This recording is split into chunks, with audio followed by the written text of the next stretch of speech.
Hi, this is Alex from PHP Academy and welcome back to another PHP tutorial for the New Boston. In this video we're going to be looking at object-oriented programming, and I'm just briefly going to be explaining and demonstrating classes, properties and methods. So we're just going to be outlining a structure of a class that we're going to create. So a class is like our object. We can do things with it and we can store different things inside of it. We can also interact other objects with other objects. So for now, let's just focus on creating a class, creating some property, or creating a property and a method inside of this class. We're not going to be able to do anything with it at this point, but this should give you an insight on the skeleton outline of creating a class. So the first thing we do is use the class keyword, and we need to give our class or our object a name. So I'm going to call this bank account. And you'll see that I've created it much like a function. So I've got some parentheses in here, and I've got some curly brackets. In fact, my mistake, we don't actually need these parentheses in here. That's for the methods when we do declare our methods inside of our class. So we've created our class now. Let's go over to our browser and refresh. Obviously nothing's happened at this point because we don't have any properties or methods inside of our class, but we also don't have any output, so there's no way at the moment we're outputting everything. I'm just going to be refreshing to make sure that we don't have any errors as we go along. So now we've created our class. This class is called bank account. So we've got a class called bank account. Now inside we might want to specify some different properties inside of our class. Now properties are much like variables. We can create them either variable so that we can change things inside our class, so we can change the properties of our class, or we can create them static, so we can create a static variable that won't change. So for things like static variables, you'd want to say things like the value of pi in mathematics, or for a variable you'd want to say the balance of a bank account. So I'm going to use this example in here. We are going to create a variable, and then I'm going to tell you how we need to change this to either to change the type of the property. So let's say balance, and at the moment we'll equal it to 0. Let's say this bank account has just been opened. So balance equals 0. Now there's something we need to add in the front, and this is either a public, a protected,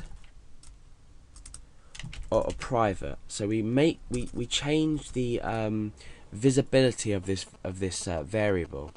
Now public means that this can be accessed anywhere inside of your code. Protected means it can only be accessed within your class itself, so methods can access it. And private means that it can't be accessed outside of the class whatsoever. So protected and private are somewhat similar, but we'll be going into the differences between them and why we should use them a bit later on. So for now I'm just going to create the balance as public so we can use it outside of our class just for example purposes. So now what we've done is we've successfully created our class, and we've successfully created a property within our class, and this property is called balance, and it's equal to 0. So we've created an integer variable which is a property of bank account.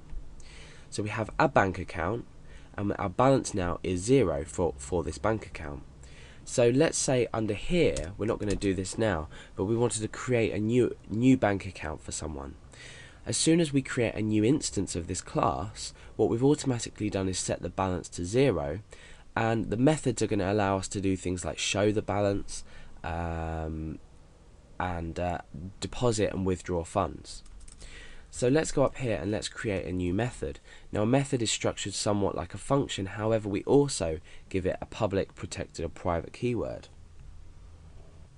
So I'm going to create this public as well. I'm going to say public, and we create it exactly like we would do a function. So we want to say, public, and then we say function. Now we give a name to our function as we usually would with procedural PHP. So public function, and let's go for display balance. We do exactly the same with the parentheses at the end, and then our curly brackets or curly parentheses.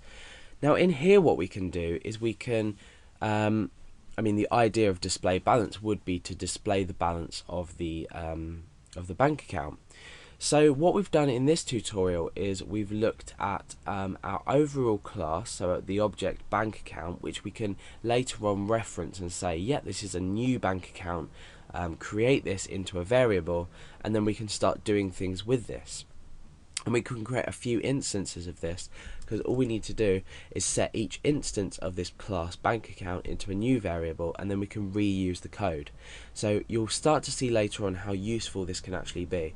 But for now, we're going to be using this bank account example, and we're going to create our method and change our balance dynamically as we call different methods inside of this class.